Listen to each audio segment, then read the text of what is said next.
नमस्कार दोस्तों। यह N C E R T की कक्षा 7 की पाठ्य पुस्तक है। तो चलिए शुरू करते हैं। शानदार बुक है, ऑथेंटिक बुक है, हर एक लाइन इम्पोर्टेंट है, क्योंकि जो सरकारी बुक होती है वो सबसे बेस्ट होती है और ऑथेंटिक होती है। उनकी हर एक लाइन इम्पोर्टेंट होती है, हर एक लाइन क्वेश्चन बन सकती है। तो इसलिए हर एक लाइन को आराम से समझते हुए याद करते हुए चलें। तो चलिए शुरू करते हैं। इकाई 3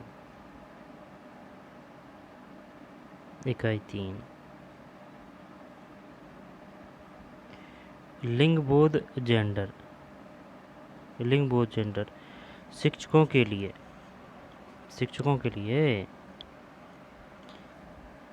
लिंगबोध या जेंडर एक ऐसा शब्द है जिसे आप सभी अक्सर सुनते हैं। बहरहाल यह आसानी से स्पष्ट नहीं होता। ऐसा लगता है कि इसका हमारे जीवन से खास लेना देना नहीं है और हम प्रशिक्षण कार्यों में ही इसकी चर्चाएं सुनते हैं। वास्तव में तो हम सभी अपने जीवन में रोज़ ही इस सत्य का अनुभव करते हैं। यह निर्धारित करता है कि हम कौन हैं और क्या हो सकते हैं, कि हम कहाँ जा सकते हैं और कहाँ नहीं। जिंदगी के बहुत से विकल्प हमारे लिए अंततः इसके आधार पर ही तय होते हैं। लिंगबोध या जेंडर की हमारी समझ हमारे अपने परिवार और समाज से ही बनती है। यह हमें उस दिशा में सोचने के लिए प्रेरित करता है कि हम औरतों और पुरुषों को जो भूमिकाएं अपने आसपास निभाते हुए देखते हैं वे स्वाभाविक है और पहले से तय है। वास्तव में ये भूमिकाएं दुनिया भर में भिन्न भिन्न समुदायों के लिए अलग अलग होती है। अतः लिंगबोध से हमारा आशय उन अनेक सामाजिक मूल्यों और रूढ़वादी धारणाओं से है जिसे हमारी संस्कृति ने हमारी स्त्रीलिंग और पुल्लिंग होने के जैविक अंतर के साथ जोड़ दिया है। यह शब्द हमें बहुत सी असमानताओं और स्त्री व पुरुष के बीच के शक्ति संबंधों को भी समझने में सहायता करते हैं। शक्ति आगे के 2 अध्याय हमारे समाज की लैंगिक संकल्पनाओं को बिना इस शब्द का प्रयोग किए हमारे सामने रखते हैं। अच्छा होगा कि विद्यार्थियों को इस बात के लिए प्रोत्साहित किया जाए कि विभिन्न शैक्षणिक पद्धतियाँ जैसे कहानियों की प्रस्तुति, विशेष अध्ययनों पर बातें, कक्षा में गतिविधियों, तथ्यों की व्याख्या और चित्रों की समीक्षा के माध्यम से वे अपने जीवन व अपने आसपास के समाज पर विचार करें और सवाल करें। जेंडर शब्द के आने पर अक्सर एक खास दृष्टि से लोग यह अधूरा अर्थ भी लगा लेते हैं कि यह केवल महिलाओं या लड़कियों से जुड़ा हुआ है। इसलिए इन अध्यायों में इस बात की सावधानी रखी गई है कि केवल लड़कियां जेंडर शब्द के आने पर अक्सर एक खास दृष्टि से लोग यह अधूरा अर्थ भी लगा लेते हैं कि यह केवल महिलाओं के लिए या लड़कियों से जुड़ा है। इसलिए इन अध्यायों में इस बात की सावधानी रखी गई है कि केवल लड़कियां ही नहीं बल्कि लड़के भी जेंडर की चर्चा में सहभागी हो। अध्याय 4 में 2 विशेष अध्ययन केस स्टडी को शामिल किया गया है जो अलग अलग समय और स्थानों से संबंधित है और हमारे सामने यह बात रखते हैं कि लड़के और लड़कियां कैसे बड़े होते हैं और उनकी सामाजिक भिन्नता कैसे रूप लेती है। ये उदाहरण छात्र छात्राओं को यह समझने में सहायता देंगे कि सामाजिकरण हर जगह एक सा नहीं है, वह समाज से निर्धारित होता है और इसमें समय के साथ सतत परिवर्तन चलता रहता है। यह अध्याय हमें यह भी बताते हैं कि कैसे समाज में स्त्री और पुरुष के लिए अलग अलग भूमिकाएं देखी जाती है, कैसे उनके लिए अलग अलग मूल्य निर्धारित किए जाते हैं और यहीं से भेद और असमानता की शुरुआत होती है। एक चित्रित कथापट स्टोरी बोर्ड के माध्यम से बच्चे घर के तमाम कामों पर बात करेंगे जो मुख्यतः महिलाओं के द्वारा किए जाते हैं। स्टोरी बोर्ड वे विचार करेंगे कि कैसे घर में महिलाओं के काम को काम नहीं माना जाता या फिर उसे अवमूल्यित किया जाता है। अध्याय 5 कार्य क्षेत्र में लिंग आधारित भेदभाव पर केंद्रित है और समानता के लिए किए गए महिलाओं के संघर्ष को भी प्रस्तुत करता है। कक्षा की गतिविधि में बच्चे काम और पेशों को लेकर समाज में प्रचलित रूढ़िवादी मान्यताओं पर सवाल करना शुरू करेंगे। इस अध्याय में इस और भी संकेत मिलेंगे कि कैसे लड़कियों और लड़कियों के लिए शिक्षा जैसे अवसर समान रूप से उपलब्ध नहीं हैं।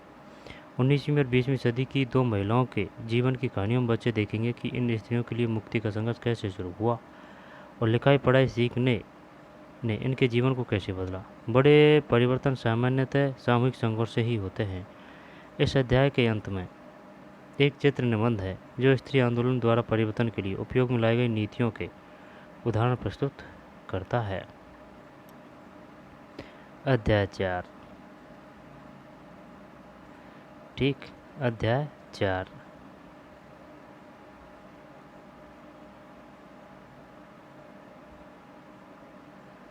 अध्याय 4 लड़के और लड़कियों के रूप में बड़ा होना। लड़का या लड़की होना किसी की भी एक महत्वपूर्ण पहचान है, उसकी अस्मिता है।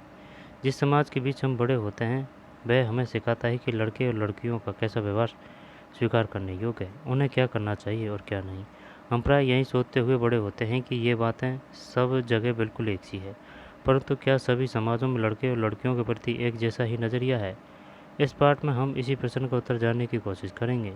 हम यह भी देखेंगे कि लड़के और लड़कियों को दी जाने वाली अलग अलग भूमिका उन्हें भविष्य में स्त्री पुरुष की भूमिका के लिए कैसे तैयार करती है। इस पाठ में हम देखेंगे कि अधिकांश समाज पुरुष व स्त्रियों को अलग अलग प्रकार से महत्व देते हैं। स्त्रियां जिन भूमिकाओं का निर्वाह करती है उन्हें पुरुषों द्वारा निर्वाह की जाने वाली भूमिकाओं और कार्य से कम महत्व दिया जाता है। इस पाठ में हम यह भी देखेंगे कि स्त्री पुरुष के बीच काम के क्षेत्र में असमानता कैसे उभरती है। असमानता कैसे उभरती है। ठीक।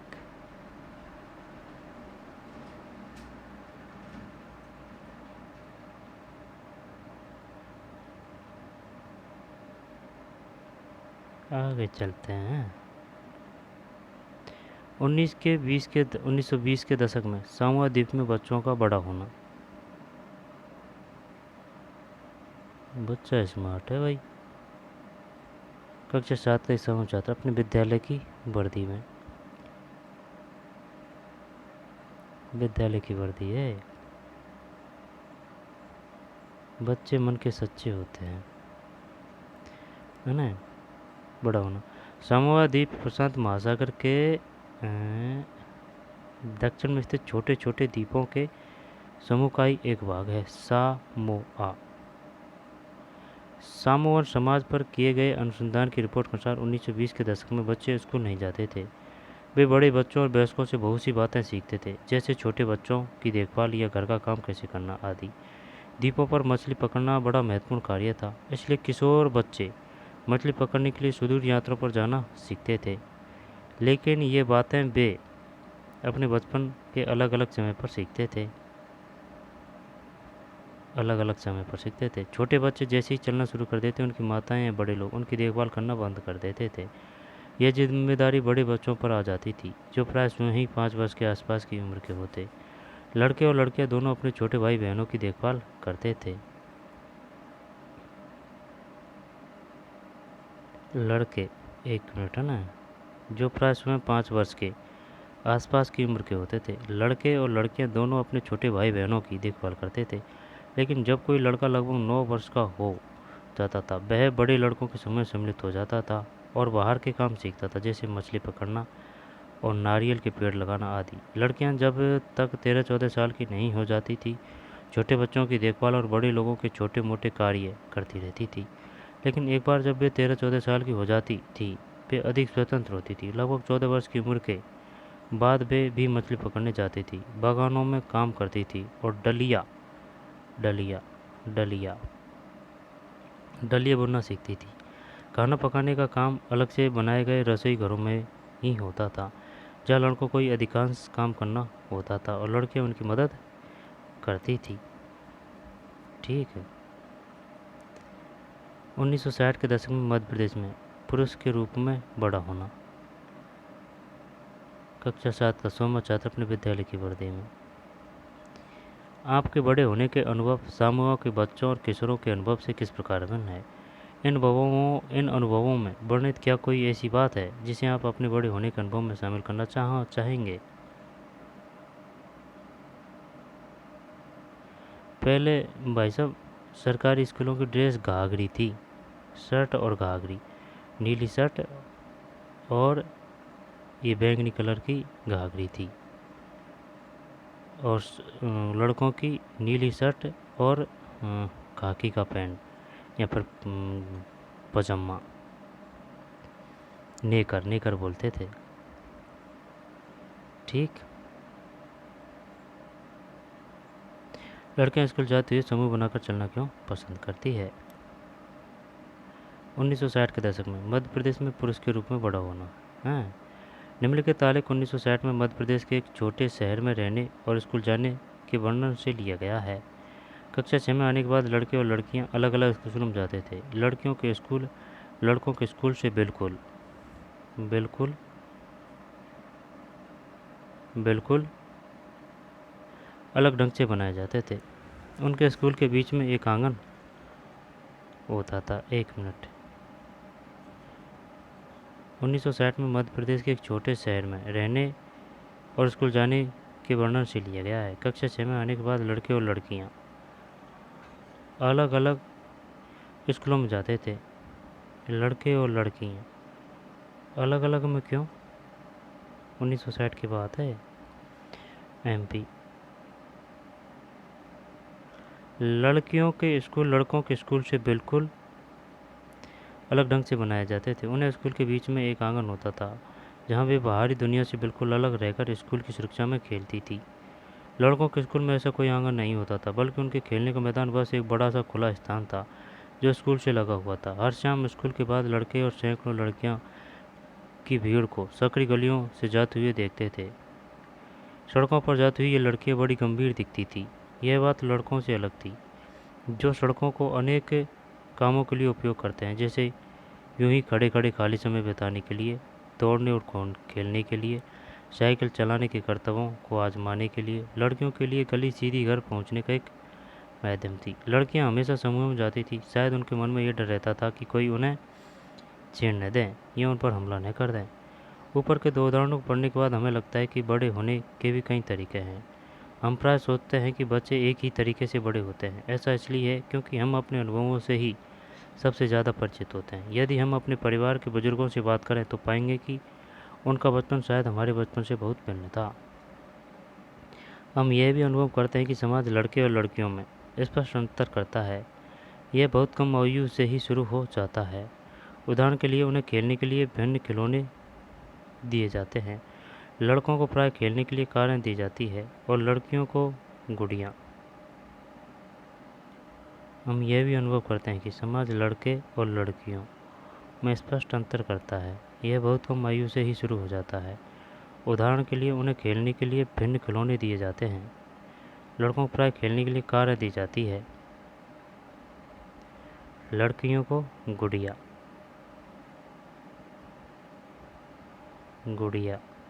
दोनों ही खिलौने खेलने में बड़े आनंददायक हो सकते हैं।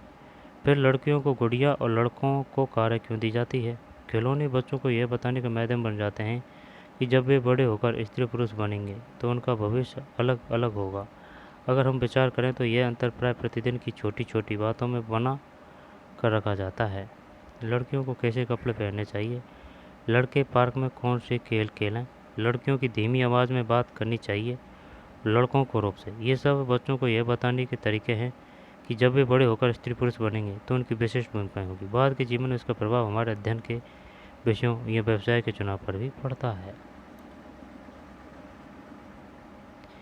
अपने पड़ोस की किसी गली या पार्क का चित्र बनाइए। उसमें छोटे लड़के व लड़कियों द्वारा की जा सकने वाली विभिन्न प्रकार की गतिविधियों को दर्शाइए। यह कार्य आप अकेले या समूह में भी कर सकते हैं। आपके द्वारा बनाए गए चित्र में क्या उतनी ही लड़कियां हैं जितने लड़के? संभव है कि आपने लड़कियों की संख्या कम बनाई होगी। क्या आप वे कारण बता सकते हैं जिनकी वजह से आपके पड़ोस में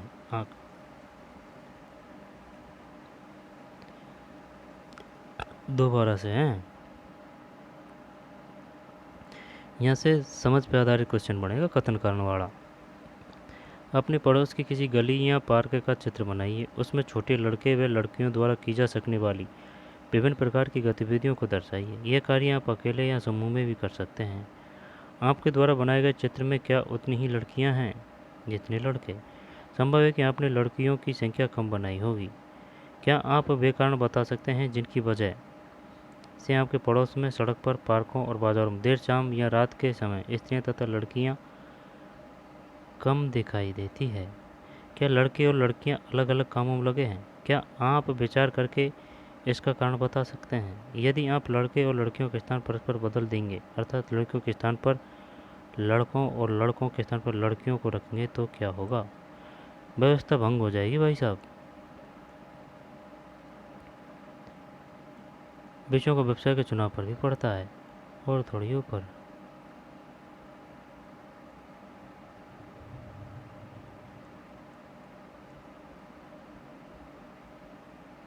आपके बड़े होने का अनुभव समूह के बच्चों और किशोरों के अनुभव से किस प्रकार भिन्न है?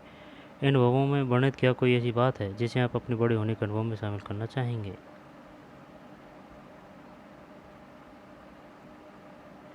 आगे चलते हैं। मेरी माँ काम नहीं करती। मेरी माँ काम नहीं करती। माँ हम सभी बच्चे एक माँ हम सभी बच्चे स्कूल से भ्रमण पर जा रहे हैं। रोजी मैडम को साथ चलने के लिए किसी बड़े की ज़रूरत है। क्या आप अपने ऑफिस से एक दिन की छुट्टी लेकर हमारे साथ चल सकती है?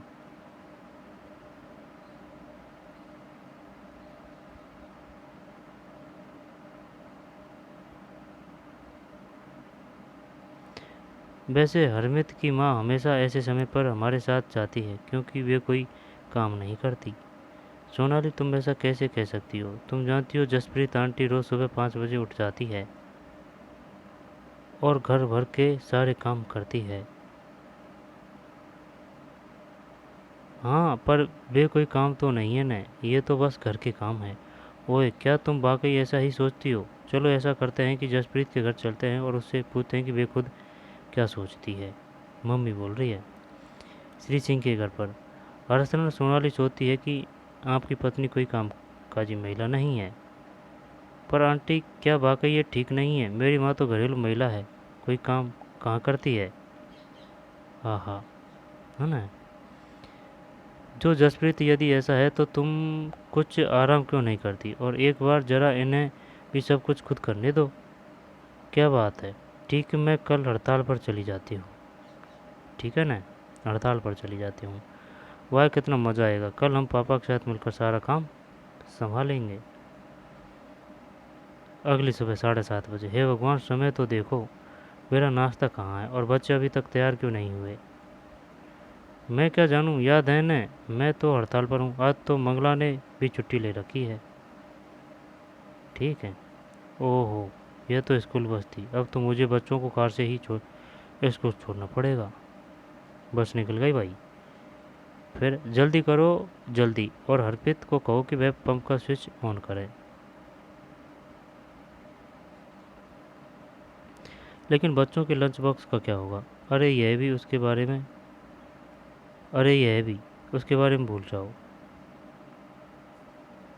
मैं तुम्हें कुछ पैसे दे दूंगा, तुम कैंटीन से कुछ खरीद लेना। माँ ने इसके लिए पहले ही पैसे दे दिए हैं। डिंग डिंग, शाम 6 बजे। मैं तो बिल्कुल थक चुका हूँ। कल चाय वाय हो जाए, कुछ चाय वाय हो जाए। हाय, मैं तो भूल ही गया था कि तुम हड़ताल पर हो। मैं खुद ही कुछ बनाता हूँ। पूरा घर तो देखो जैसे कि यहाँ कितना तूफान मचा हो। क्या सोचते हो कि सुबह तुमने घर को जैसी हालत में छोड़ा था, वह वैसी ही हालत में दिन भर रहेगा? अरमित, कम वक्त चाय की पत्तियाँ कहाँ रखी हुई है? ही, क्या अभी भी वे सोचते हैं कि मैं काम नहीं करती? और अभी तो मैं उन्हें याद दिलाऊंगी कि चाचा जी और चाची जी रात के खाने पर आने वाले हैं। ये बात तो सही है भाई, बहुत बड़ा काम है, बहुत काम होता है। ठीक है ना। अधिकांश समाजों में, जिनमें हमारा समाज भी सम्मिलित है, पुरुषों और स्त्रियों की भूमिका और उनके काम के महत्व को समान नहीं समझ पाता। पुरुषों और स्त्रियों की हैसियत एक जैसी नहीं होती। अब देखें कि पुरुषों और स्त्रियों के द्वारा किए जाने वाले कामों में यह असमानता कैसे है। घरेलू काम का मूल्य। घरेलू काम का मूल्य। हरमीत के परिवार को नहीं लगता था कि जसप्रीत घर का जो काम करती थी वह वास्तव में काम था। ठीक है। उनके परिवार में ऐसी भावना का होना कोई निराली बात नहीं थी। सारी दुनिया में घर के काम की मुख्य जिम्मेदारी स्त्रियों की ही होती है, जैसे देखभाल संबंधी कार्य। बहुत बड़ा कार्य होता है परिवार का ध्यान रखना, विशेषकर बच्चों, बुजुर्गों, बीमारों का। फिर भी जैसा हमने देखा, घर के अंदर किए जाने वाले कार्यों को महत्वपूर्ण नहीं समझा जाता। मान लिया जाता है कि वे तो स्त्रियों के स्वाभाविक कार्य है, इसलिए उनके लिए पैसे देने की कोई ज़रूरत नहीं है। समाज इन कार्यों को अधिक महत्व नहीं देता। मिलानी अपनी बच्ची के साथ।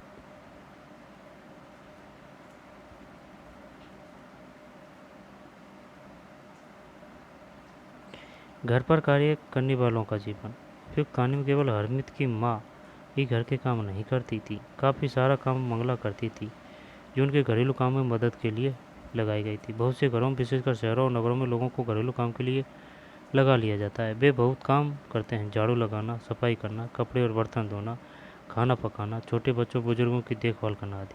घर का काम करने वाली अधिकांश से स्त्रियां होती है। कभी कभी इन कार्यों को करने के लिए छोटे लड़के या लड़कियों को काम पर रख लिया जाता है। घरेलू काम का अधिक महत्व नहीं है, इसलिए इन्हें मजदूरी भी कम दी जाती है।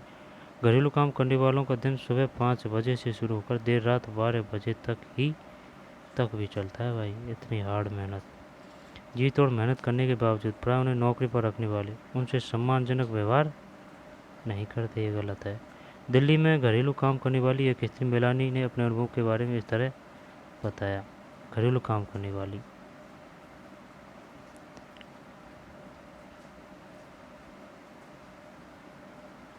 मेरी पहली नौकरी एक अमीर परिवार में लगी थी जो 3 मंजिले भवन में रहता था। मैम साहब अजीब महिला थी जो हर काम करवाने के लिए चिल्लाती रहती थी। मेरा काम रसोई का था, दूसरी 2 लड़कियां सफाई का काम करती थी। मेरा काम रसोई का था, दूसरी 2 लड़कियां सफाई का काम करती थी। हमारा दिन सुबह 5 बजे शुरू होता। नाश्ते में हमें एक प्याला चाय और 2 रूखी रोटियां मिलती थी। हमें तीसरी रोटी कभी नहीं मिली। चाय और 2 रूखी रोटी मिलती, हमें तीसरी रोटी कभी नहीं मिली। शाम के समय जब मैं खाना पकाती थी, दोनों लड़की मुझसे एक और रोटी मांगती थी। मैं चुपके से उन्हें एक रोटी दे देती थी और खुद भी एक रोटी ले लेती। हमें दिन भर काम करने के बाद बड़ी भूख लगती थी। हम घर में चप्पल नहीं पहन सकते थे। ठंड के मौसम हमारे पैर सूज जाते थे। मैं मैम साहब से डरती थी, परंतु मुझे गुस्सा भी आता और अपमानित भी महसूस करती। क्या हम दिन भर काम नहीं करते थे? क्या हम कुछ सम्मानजनक व्यवहार के योग्य नहीं थे? बात तो सही है भाई। क्या हरमित और सोनाली का यह कहना सही था कि हरमित की माँ काम नहीं करती? नहीं, गलत। क्या आप सोचते हैं कि अगर आपकी माँ या वे लोग जो घर के काम में लगे हैं एक दिन के लिए हड़ताल पर चले जाएं तो क्या होगा? व्यवस्था भंग हो जाएगी, रोटी के लाले पड़ जाएंगे। आप ऐसा क्यों सोचते हैं? सामान्यतः पुरुष या लड़के घर का काम नहीं करते। आपके विचार में क्या उन्हें घर का काम करना चाहिए? करना चाहिए, बिल्कुल करना चाहिए, अगर उनको कुछ काम नहीं है तो। वास्तव में जिसे हम घरेलू काम कहते हैं उसमें अनेक कार्य सम्मिलित रहते हैं। उनमें से कुछ कामों में बहुत शारीरिक श्रम लगता है। वास्तव में जिसे हम घरेलू काम कहते हैं उसमें अनेक कार्य सम्मिलित रहते हैं। उनमें कुछ कामों में बहुत शारीरिक श्रम लगता है। ग्रामीण और शहरी क्षेत्रों में औरतों और लड़कियों को दूर दूर से पानी लाना पड़ता है। ग्रामीण क्षेत्रों में स्त्रियों और लड़कियों को जलाऊ लकड़ी के भारी कट्टर सिर पर ढोने पड़ते हैं।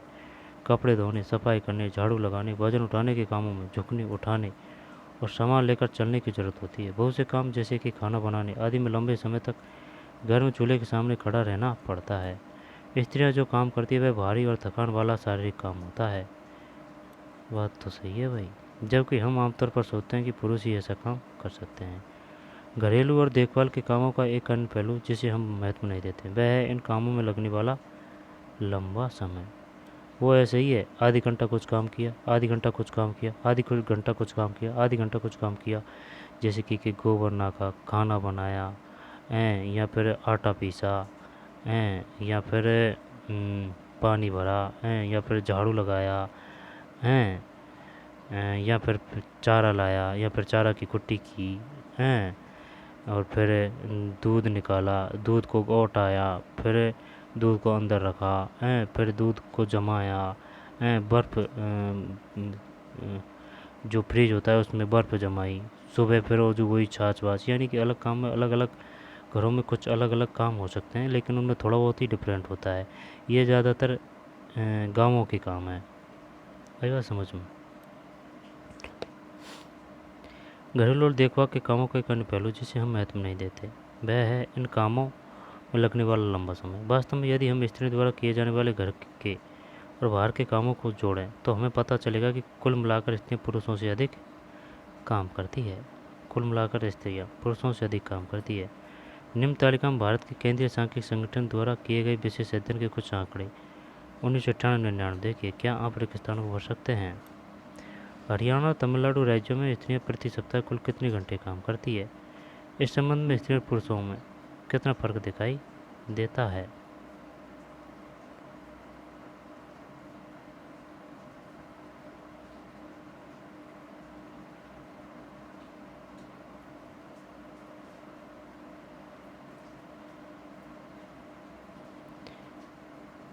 स्त्रियों के वेतन सहित कार्य के घंटे प्रति सप्ताह, ठीक है।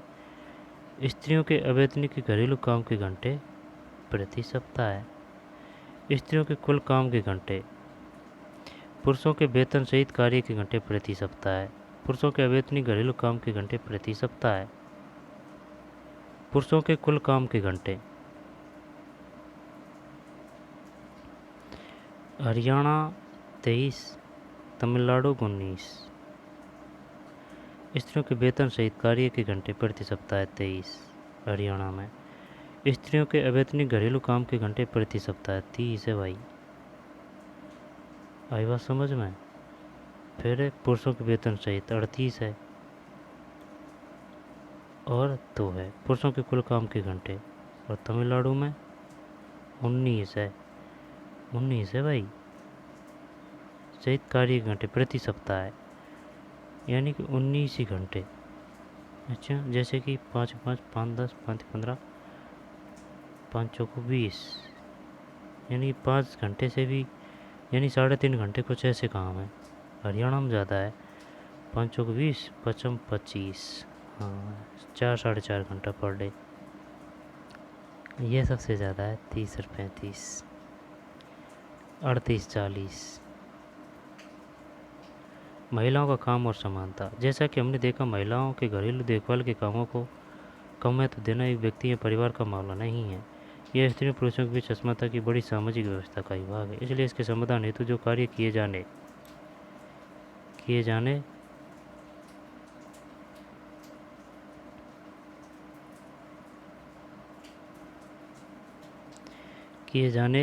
हैं वे केवल व्यक्तिगत या पारिवारिक स्तर पर नहीं वरन शासकीय स्तर पर भी होने चाहिए। हम जानते हैं कि समानता हमारे संविधान का महत्वपूर्ण सिद्धांत है। संविधान कहता है कि स्त्रियां पुरुष होने के आधार पर भेदभाव नहीं किया जा सकता, परंतु वास्तविकता में लिंग भेद किया जाता है। सरकार इसके कारणों को समझने के लिए और इस स्थिति का सकारात्मक निदान ढूंढने के लिए वचनबद्ध है। उदाहरण के लिए सरकार जानती है कि बच्चों की देखभाल और घर के काम का बोझ महिलाओं और लड़कियों पर पड़ता है। स्वाभाविक रूप से इसका असर लड़कियों के स्कूल जाने पर भी पड़ता है। इससे ही निश्चित होता है कि क्या महिलाएं घर के बाहर काम कर सकेगी, और यदि करेगी तो किस प्रकार का काम या कार्य क्षेत्र चुनेगी। पूरे देश के कई गांवों में शासन ने आंगनबाड़ियों और बालवाड़ियों खोली है। शासन ने एक कानून बनाया है जिसके तहत यदि किसी संस्था में महिला कर्मचारी संख्या 30 से अधिक है तो उसे वैधानिक रूप से बालवाड़ी क्रेश की सुविधा देनी होगी। यानी कि शासन ने एक कानून बनाया जिसके तहत यदि किसी संस्था में महिला कर्मचारी की संख्या 30 से अधिक है तो उसे वैधानिक रूप से बालवाड़ी मतलब क्रेश की सुविधा देनी होगी। बालवाड़ी की व्यवस्था होने से बहुत सी महिलाओं को घर से बाहर जाकर काम करने में सुविधा होगी। इससे बहुत सी लड़कियों का स्कूल जाना भी संभव हो सकेगा। बालवाड़ी, ये बालवाड़ी है, बालवाड़ी आंगनवाड़ी वो है।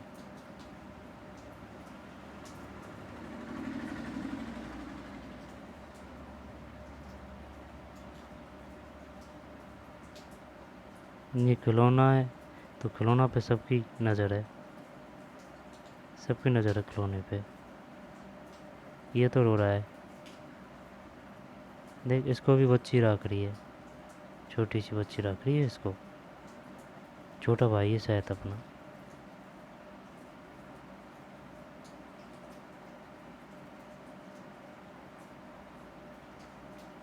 मातृत्व शिशु दिवस स्थल आंगनवाड़ी अम्बेडकर नगर। बहुत सी स्त्रियां जैसे कहानी में सोनाली की माँ और हरियाणा में तमिलनाडु की महिलाएं जिनका सर्वेक्षण किया, घर के अंदर व बाहर दोनों जगह काम करती है। इसे प्राय महिलाओं के काम के दोहरे बोझ के रूप में जाना जाता है। इसे प्राय महिलाओं के काम के दोहरे बोझ के रूप में जाना जाता है। सतत विकास लक्ष्य 5 लैंगिक समानता।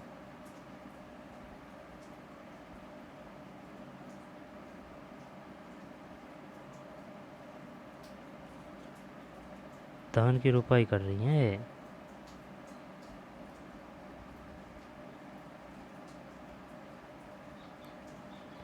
किधर थे अपन? स्कूल जाना भी संभव हो सकेगा। क्या आप सोचते हैं यह पोस्टर क्या कहने की कोशिश कर रहा है?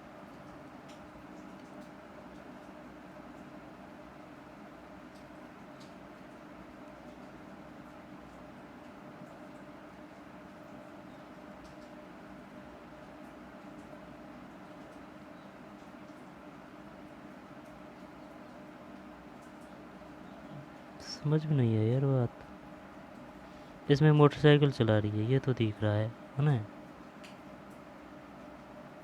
इसमें डॉक्टर है। आगे चलते हैं। मैं हर कहीं मौजूद मेरी अनदेखी और नहीं संभव कौन सी है? मेरी अनदेखी और नहीं संभव कौन सी? वह तुम्हारी उपलब्धि जिससे मेरा नहीं यह भाग। औरत को चाहिए अपना अधिकार। महिला जागरण केंद्र, पंचवटी नगर, राजेंद्र नगर, पटना।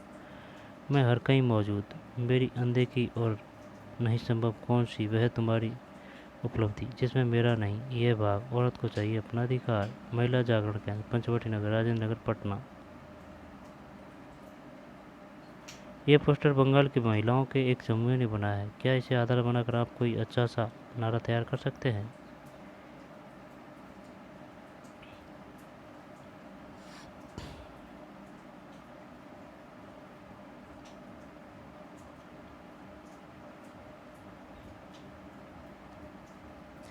काम बताए जा रहे हैं इसमें। बर्तन धो लिए, ये बाल्टी है, बच्चों का भी पालन पोषण, पानी भी लेना है, झाड़ू भी लगाना है, सब्जी वगैरह भी बनाना है, घर वालों को प्रेम प्यार भी करना है, कताई बुनाई भी करनी है। ठीक, ये इतने काम है ये।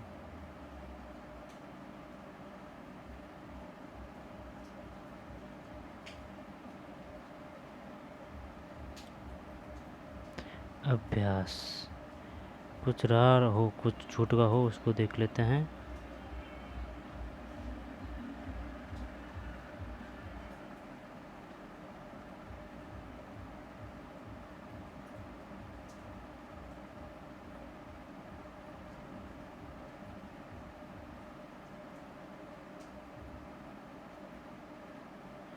घर पर कार्य करने वालों का जीवन। कैमरे की क्वालिटी बढ़िया है भाई, फोटो लेने वाले की।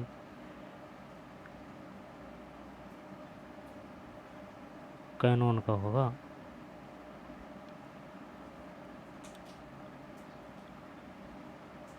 कुछ नहीं है।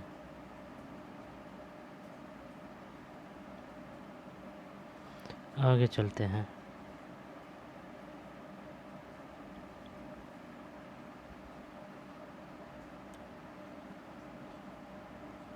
महिलाओं का काम और समानता। आगे चलते हैं।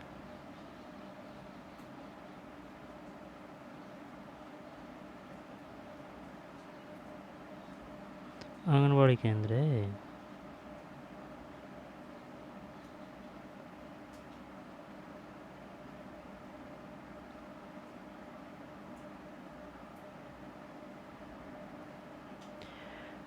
साथ में दिए गए कुछ कथनों पर विचार कीजिए, बताइए कि वे सत्य हैं या सत्य। अपने उत्तर के समर्थन में एक उदाहरण दीजिए।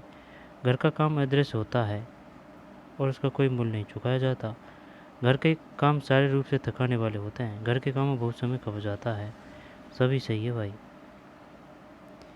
अपने शब्दों से लिखे कि अदृश्य होने, शारीरिक रूप से थकाने और समय खप जाने जैसे वाक्यांशों से आप क्या समझते हैं? अपने घर की महिलाओं के काम के आधार पर हर बात को एक उदाहरण से समझाइए। ऐसे विशेष खिलौनों की सूची बनाइए जिनसे लड़के खेलते हैं और ऐसे विशेष खिलौनों की सूची बनाइए जिनसे केवल लड़कियां खेलती है। यदि दोनों सूचियों में कुछ अंतर है तो सोचिए और बताइए कि ऐसा क्यों। है। सोचिए कि क्या इसका कुछ संबंध इस बात से है कि आगे चलकर वयस्क के रूप में बच्चों को क्या भूमिका निभानी होगी। सभी समुदाय और समाजों में लड़कों और लड़कियों की भूमिकाओं के बारे में एक जैसे विचार नहीं पाए जाते। एक जैसे विचार। हमारा समाज बढ़ते हुए लड़कों और लड़कियों में कोई भेद नहीं करता। वे महिलाएं जो घर पर रहती है, कोई काम नहीं करती है। महिलाओं के काम पुरुषों के काम की तुलना में कम मूल्यवान समझे जाते हैं। ये बात तो सही है, कम कम मूल्यवान समझे जाते हैं।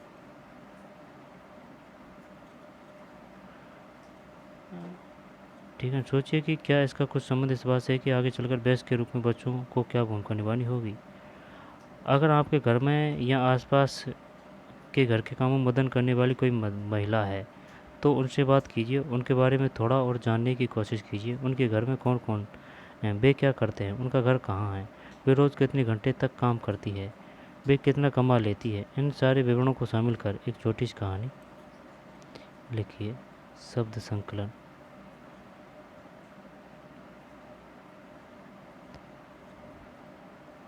अस्मिता, पहचान। यह एक प्रकार से स्वयं के होने यानी अपने अस्तित्व के प्रति जागरूकता का भाव है। यह व्यक्ति की कई अस्मिता हो सकती है। उदाहरण के लिए एक व्यक्ति को एक लड़की, बहन और संगीतकार की तरह पहचाना जा सकता है। अस्मिता या पहचान, इसका मतलब है यह एक प्रकार से स्वयं के होने यानी अपने अस्तित्व के प्रति जागरूकता का भाव है। एक व्यक्ति की कई अस्मिता हो सकती है। उदाहरण के लिए एक व्यक्ति को एक लड़की, बहन और संगीतकार की तरह पहचाना जा सकता है। अस्मिता यानी पहचान। दोहरा बोझ। शाब्दिक रूप में इसका अर्थ है दो गुना वजन। सामान्यतः इस शब्द का महिलाओं के कामों की स्थितियों को समझाने के लिए प्रयोग किया गया है। यह इस तथ्य को स्वीकार करता है कि महिलाएं आमतौर पर घर के भीतर और घर के बाहर दोहरा कार्यभार संभालती है। दोहरा बोझ। देखभाल। देखभाल के अंतर्गत अनेक काम आते हैं, जैसे संभालना, ख्याल रखना, पोषण करना आदि। शारीरिक कार्यों के अतिरिक्त हमें इसमें गहन भावनात्मक पहलू भी सम्मिलित है। अवमूल्यित। जब कोई अपने काम के लिए अपेक्षित मान्यता या स्वीकृति नहीं पाता है तब वह स्वयं को अवमूल्यित महसूस करता है।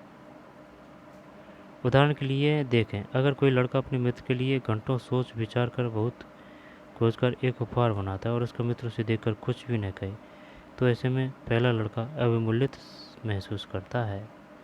अवमूल्यित महसूस करता है। ठीक, तो चलिए मिलते हैं नए वीडियो में। ये फाड़ता भाई।